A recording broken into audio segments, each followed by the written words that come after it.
देखो हम लोग एक्सरसाइज 1.3 क्वेश्चन नंबर 4 अप्रोच कर रहे हैं और क्वेश्चन नंबर 4 में आपसे क्या बोला गया है कि express 0.99999 dot in the form of p upon में q।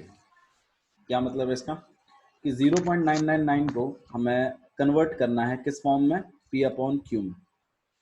ओके आगे जो क्वेश्चन लिखा हुआ है उसको मैं लिख रहा हूँ यहाँ पर। Are you surprised by answer? देखिए आपका जो भी आंसर आएगा उससे आप वाकई में सरप्राइज हो जाएंगे, ये सच है। ठीक है, उसका रीजन क्या है आइए चेक करते हैं कि एक बार हम लोग ना 0.9999 को हम लोग पी अपॉन क्यू फॉर्म में कन्वर्ट करते हैं और हम देखते हैं कि पी अपॉन क्यू फॉर्म क्या आती है इसकी। ठीक है, okay so let's convert this thing. तो 0.999 अगर आपके पास कोई चीज लिखी हुई है तो आप उसको किस तरीके से लिखेंगे? 0.9 बार लिख सकते हैं ना स्नेहा? 0.999 को हम लोग 0.9 बार लिख सकते हैं, राइट? क्योंकि बार हम उन चीजों के ऊपर लगाते थे जो नॉन टर्मिनेटिंग और रिपीटिंग होते थे, है ना, और जो पार्ट रिपीट होता था उसी के ऊपर लगाते थे बार को। गाइस सबको समझ में आ रहा है? आप सब अपने आप को अनम्यूट ये रखिए, मुझे कोई प्रॉब्लम नहीं है। ठीक है, उससे एक रिस्पॉन्स बनता है अच्छा। ओके तो सबसे पहला स्टेप क्या था इसमें स्नेहा कि हमें इसको पहले x मानना पड़ता था, तो हम लोग इसको लेट कर लेते हैं। लेट x इक्वल टू में 0.9। ओके फिर नेक्स्ट काम हमें क्या करना है कि इसको x मानने के बाद फिर हमें उन चीजों को आगे निकालना होता था जिनके ऊपर बार नहीं है। तो ऐसी तो कोई चीज ही नहीं है जिसके ऊपर बार नहीं है, तो वही इक्वेशन मेरी क्या बन जाती थी, फर्स्ट इक्वेशन, है ना? भविष्य ऐसे ही करते थे ना? हाँ जी भैया। ओके नेक्स्ट क्या करते थे, फिर जिनके ऊपर बार है उनको आगे लेके आते थे, तो उसके लिए हमें मल्टीप्लाई करना पड़ेगा यहाँ पे। मल्टीप्लाई 10। इक्वेशन 1 या फिर मल्टीप्लाई बोथ साइड डायरेक्ट ले लीजिए, मल्टीप्लाई बोथ साइड बाय 10। 10 से मल्टीप्लाई करना पड़ेगा, 10 से मल्टीप्लाई करेंगे तो 10 इंटू में x हो जाएगा यहाँ पे, और 0.9 बार मल्टीप्लाइड बाय में 10 हो जाएगा। तो यहाँ पे कितना हो जाएगा आपके पास 10x, और यहाँ कितना हो जाएगा आपके पास 9.9। 9.9 बार। सही है ना यहाँ तक? तो जो बार वाली बात है वो भी एक कदम आगे आ गई। अब इसको हमें क्या मान लेना है, सेकंड इक्वेशन। अब हमें क्या करना था, इसको सब्सट्रैक्ट करना था, याद करिए, subtract second and first. Okay अब अगर हम लोग सब्सट्रैक्ट करें इस चीज को तो देखिएगा कितना आ जाएगा आपके पास, 10x माइनस एक्स और 9.9 बार माइनस 0.9 बार। सही है ना? देख लो मैं फर्स्ट इक्वेशन और सेकंड इक्वेशन को माइनस कर रहा हूँ, तो लेफ्ट हैंड साइड वाला पार्ट लेफ्ट हैंड साइड वाले पार्ट से माइनस होगा और राइट साइड वाला पार्ट राइट साइड वाले से माइनस होगा, राइट? यही तो अप्रोच है हमारी। तो हमने कर दिया, याद रखिए 10x आगे लिखा जाएगा, x पीछे लिखा जाएगा, 9.9 बार आगे लिखा जाएगा, 0.9 बार पीछे लिखा जाएगा। ओके 10x माइनस x कितना हो जाएगा स्नेहा? 9x 9x हो जाएगा। ओके और 9.9 बार माइनस 0.9 बार, तो ये तो आपके पास 9 ही आ जाएगा। 9। हालांकि मैं आपको करके दिखा देता हूँ, यहाँ पे साइड में देखिए 9 बार और माइनस कर रहे हैं हम लोग 0.9 बार, तो 9 बार से 9 बार माइनस हो गया तो यहाँ तो 0 ही हो गया। 9 माइनस 0 9, तो आपके पास 9 आ जाएगा, तो यहाँ बन जाएगा 9। x को हमने अकेला कर दिया, 9 अपॉन 9 काट पीट के कितना आ गया आपके पास 1, तो x की वैल्यू कितनी आ गई? इसका मतलब क्या है डिंपल? मतलब ये है क्या कि 0.9999999 ये वैल्यू कब मिलेगी? जब हम 1 डिवाइडेड बाय 1 करेंगे, और 1 डिवाइडेड बाय तो 1 ही होता है, तो ये 1 मिल रहा है हमें यहाँ पे 0.9999 बार। क्यों ऐसी बातें क्यों लिखी गई हैं यहाँ पर? तो we are surprised by our answer now, है ना? यही बात उसने बोली थी, उसने क्या बोला था, express 0.999 in the P upon में Q form and are you surprised by your answer? Are you guys surprised by your answer और नॉट? बिल्कुल यस। सही बात है ना कि ऐसा क्यों आ रहा है। मेन बात है कि ऐसा क्यों आ रहा है। ऐसा इसीलिए आ रहा है कि आप मुझे एक बात बताओ, ये 0.99999 डॉट डॉट डॉट, ये कहाँ तक है? ये 999 कहाँ तक है?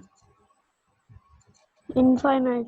इनफाइनाइट तक। इनफाइनाइट समझ रहे हैं, अनगिनत तक, मतलब 0.9999999 मतलब कितनी ज्यादा वैल्यू है ये 0.99999 मतलब देखो, जब कभी भी आप लोगों ने अप्रोक्सीमेशन देखा है तो जैसे मान लीजिए जैसे -1 है, यहाँ 0 है, यहाँ 1 है, यहाँ 2 है, यहाँ 3 है, ऐसे ही तो नंबर लाइन पे होते हैं। अब मुझे एक बात बताओ, 0.9 कहाँ होता है? बिल्कुल यहाँ होता है ना, सॉरी 0.9 बिल्कुल यहाँ होता है ना, बिल्कुल 1 के नजदीक होता है ना 0.9, हाँ या ना? और 0.9999999 कहाँ होगा? बहुत नियर होगा 1 के, मतलब इतना नियर होगा कि ऑलमोस्ट क्या होगा वो 1 होगा, almost it is equal to 1, क्योंकि इनफाइनाइट तक है भाई 99999, मतलब अनगिनत 9 है, 0.999 अनगिनत तक है, तो मतलब कितना नजदीक है वो 1 के, इतना नजदीक है कि अगर उसको मैं P अपॉन Q फॉर्म में अगर लिखूंगा ना तो it is equal to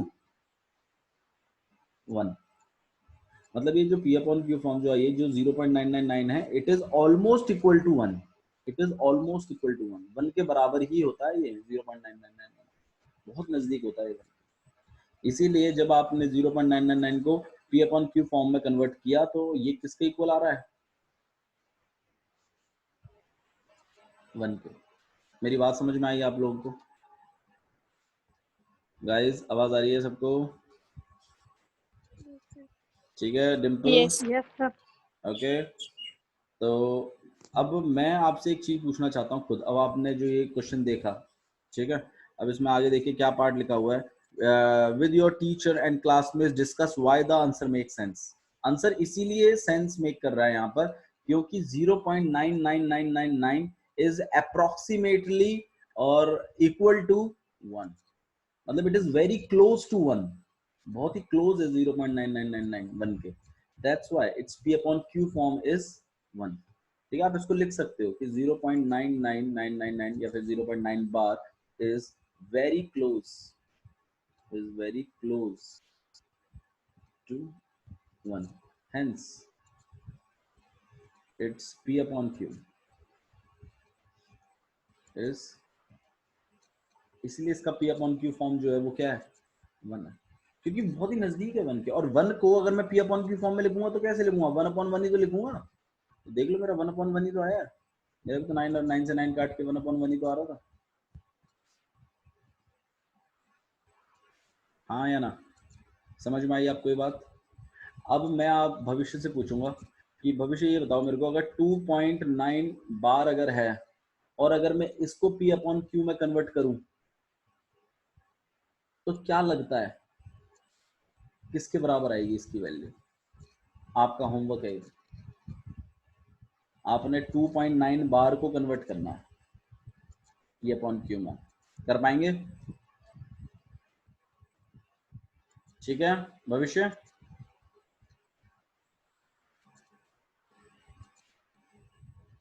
okay, आप सब सुन पा रहे हैं ना मुझे? तो स्नेहा आवाज आ रही है आपको? अब आ रही है भैया। अच्छा, पहले नहीं आ रही थी? हाँ, तो मैं कह रहा हूँ आपको इसको कन्वर्ट करके देखना है और मुझे बताना है कि क्या 2.9 बार किसके नजदीक है। आपके ओलंपियाड्स में भी पूछा जा सकता है डायरेक्ट क्वेश्चन कि भाई 3.9 बार है, इसकी P अपॉन Q फॉर्म क्या होगी? 1 2 3 4, बताओ क्या होगा? जो प्रियंका दीदी, बताइए क्या होगा इसमें? इन चार ऑप्शनों में से कौन सा ऑप्शन होगा? 3.9 बार को अगर मैं P अपॉन Q फॉर्म में कन्वर्ट करूं तो कितना आएगा? क्या लगता है? सर 4। 4 आएगा। भविष्य क्या आएगा? 4 आएगा। क्यों? क्योंकि 3.9 का मतलब क्या? 3.9 बार का मतलब क्या होता है? 3.999999999 and it is very close to 4। तो आप समझिए इस बात को, जब आप 2.9 बार को कन्वर्ट करेंगे ना तब देखिएगा P अपॉन Q आता है और फिर बताइएगा मुझे आंसर क्या वाकई में 3 आ रहा था कि नहीं आ रहा था। Okay, so such questions can be asked in your maths olympiad, ठीक है।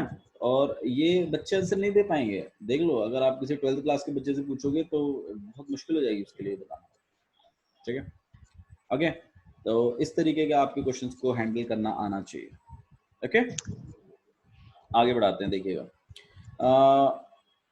देखिए क्वेश्चन नंबर 5 आपसे क्या पूछा उन्होंने, look at several examples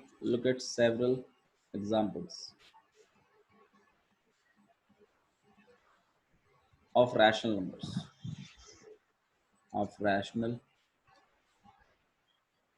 numbers in the form of p upon q, in the form p upon q, where p and q are integer and no common terminating, ठीक है। Can you guess what property must satisfy? Okay, can you guess what property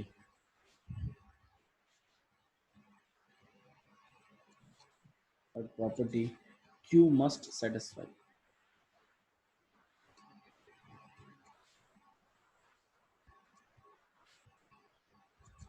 देखिएगा, question number, okay, question number 5 नहीं, question number 6 है, 6 करना है, 5 को हम deal करेंगे थोड़ी देर में।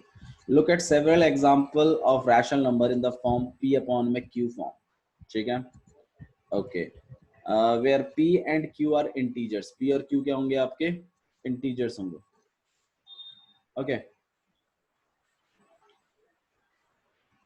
ओके, एक मिनट रुकेगा, इस क्वेश्चन को कंटिन्यू करने से पहले एक बार हम एक डाउट ले लेते हैं।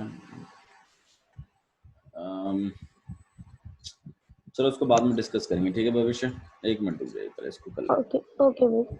You can look at the several example of rational number in the form p upon में q. Can you guess what property q must satisfy? देखिए, अगर कोई भी रैशनल नंबर अगर q में लिखा हुआ है, मतलब p अपॉन q फॉर्म में अगर हम लिखते हैं, तो आपसे ये पूछा है कि q कौन सी प्रॉपर्टी सेटिस्फाई करना चाहिए, ठीक है। मतलब q जो है वो कौन सी प्रॉपर्टी सेटिस्फाई करना चाहिए, मतलब q आपकी कौन, जैसे क्या कहते हैं, देखो एक बार आप सबके पास किताब है, किताब को देख लेते हैं, ठीक है। मैं पूरा क्वेश्चन नहीं लिखा है, पी अपॉन में क्यू, आगे देखिए और भी कुछ लिखा है यहाँ पर, यहाँ से शुरू कर रहे हैं पी अपॉन क्यू से, ठीक है। वेयर पी एंड क्यू, एक बार मैं वापस क्वेश्चन पढ़ देता हूँ आपके लिए। Look at several example of the rational number in the form P upon में क्यू। आपने बहुत सारे रैशनल नंबर्स के एग्जांपल्स देख लिए पी अपॉन क्यू फॉर्म में, राइट।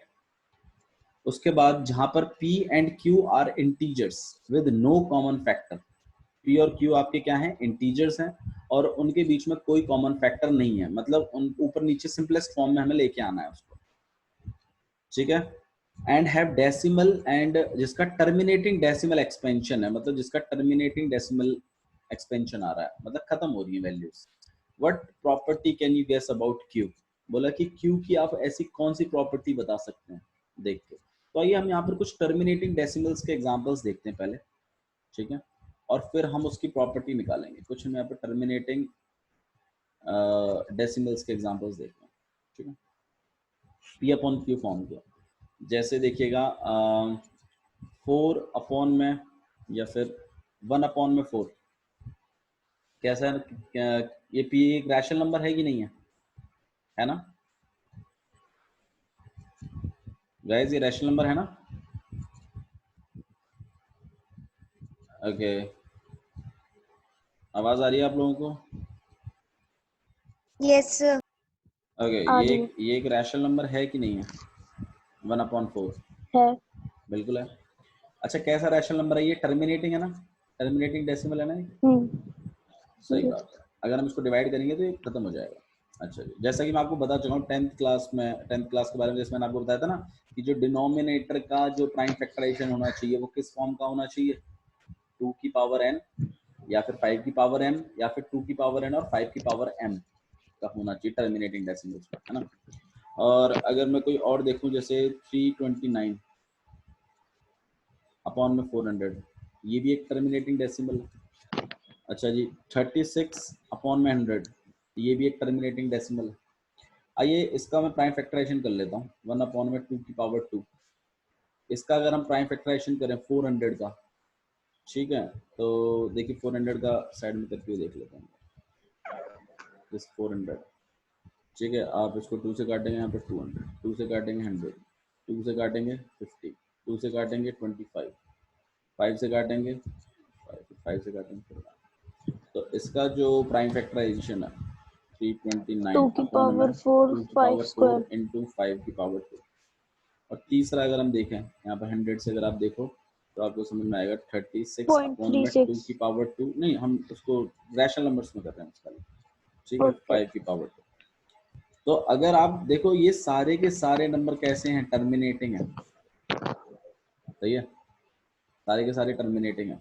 तो जो Q है उसकी प्रॉपर्टी क्या है कि उसका प्राइम फैक्टराइजेशन किस फॉर्म का होगा, हमेशा 2 की पावर n फॉर्म का होगा, या तो 5 की पावर n फॉर्म का होगा, और या तो 2 की पावर n और 5 की पावर n फॉर्म का होगा, सही है ना। हालांकि इसमें 2 बार सही आ रही है, लेकिन आपको समझना है कि जो Q का जो फॉर्मेट होगा वो हमेशा इन्हीं 3 कंडीशनों का होगा।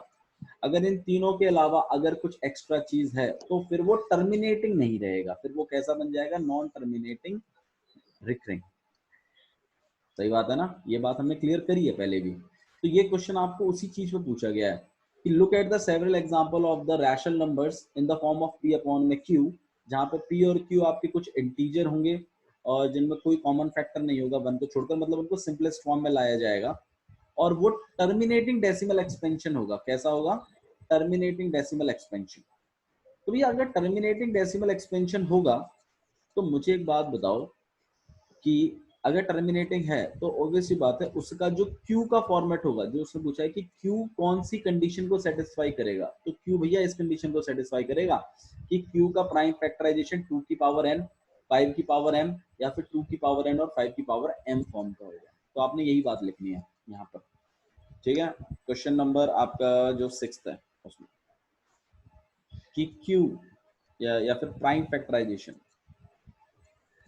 Prime factorisation of q should be equal to, should be like 2 की पावर n, 5 की पावर m, या फिर 2 की पावर n क्रॉस 5 की पावर m, या तो ये या तो ये और या तो ये, मतलब इन तीनों में से ही कोई एक फॉर्म होगी, हाँ या ना। अगर अगर आपका टर्मिनेटिंग डेसिमल एक्सपेंशन का मैं पूछ रहा हूँ कि क्यू क्यू की क्या कंडीशन होगी, या फिर क्यू कौन सी कंडीशन को सेटिस्फाई करेगा, तो क्यू इस कंडीशन को सेटिस्फाई करेगा, जो नीचे का डिनोमिनेटर है वो इसी कंडीशन को तो सेटिस्फाई करता है, तभी तो हम बताते थे कि टर्मिनेटिंग है कि नहीं है, सही बात है ना। ठीक है, तो आपका जो भी आपका टर्मिनेटिंग डेसिमल है और अगर p अपॉन क्यू लिखा हुआ है तो उसमें Q जो होगा वो आपका इन्हीं 3 फॉर्म्स में से कोई एक फॉर्म होगी, मतलब Q इन तीनों में से कोई एक प्राइम फैक्टराइजेशन होगा, इन तीनों में से किसी एक चीज का। तो आपने यही बात लिखनी है क्वेश्चन नंबर 6 में, ओके, कि Q कौन सी प्रॉपर्टी सेटिस्फाई करेगा, तो Q वो प्रॉपर्टी सेटिस्फाई करेगा कि उसका प्राइम फैक्टराइजेशन हमेशा 2 की पावर n या तो 5 की पावर m और या तो 2 की पावर n 5 की पावर m फॉर्म का होगा। समझ में आया आप लोगों को, ठीक है, ओके। तो एक बार क्वेश्चन नंबर 5 और हम अप्रोच करते हैं, क्या लिखा हुआ है इसमें देखिएगा। What can the maximum number of digits in the repeating block, देखिएगा क्वेश्चन क्या है, what can the maximum, what can the maximum number of digits, number of digits, बाबूजी। हाँ जी बस एक मिनट, इसको मुझे क्लियर कर लें तो बस इसके बाद करता हूँ, ठीक है। Number of digits, number of digits be in the repeating block, be in the repeating block of digits in the decimal expansion of, in the decimal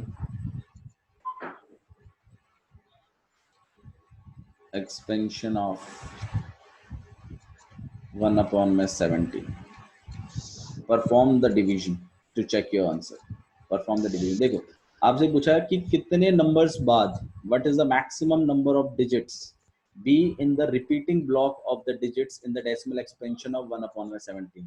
तो आपने 1 upon 17 को डिवाइड करना है इस तरीके से, 17 बाहर 1 अंदर, समझो डिनोमिनेटर वाला बाहर रहता है, न्यूमरेटर वाला अंदर रहता है, 1 अंदर 17. तो आपने डिवाइड कर करके मुझे बताना है कि इसका, देखो पहली बात तो मुझे एक बात बताओ, ये 1 अपॉन 17 जो है ये कैसा, इसका डेसिमल एक्सपेंशन कैसा होगा, टर्मिनेटिंग होगा कि नॉन टर्मिनेटिंग रिकरिंग होगा? हाँ डिम्पल कैसा होगा बाबू? Sir non terminating recurring. Non terminating recurring होगा. तो भैया नॉन टर्मिनेटिंग रिकरिंग होगा तो आपसे ये पूछा है कि उसका वो जो रिकरिंग वाला पार्ट होगा ना, जैसे मान लो 2.73265 और मान लो ये रिपीट हो रहा है, तो इसको कहते हैं रिपीटिंग ब्लॉक. बोल रहा है कि इसके रिपीटिंग ब्लॉक में कितने डिजिट्स होंगे, आपको मुझे ये बताना है. What are the maximum number of digits its repeating block can contain. ठीक है, तो ये आपके पास क्वेश्चन है, तो आपको इस तरीके से करना है इसको.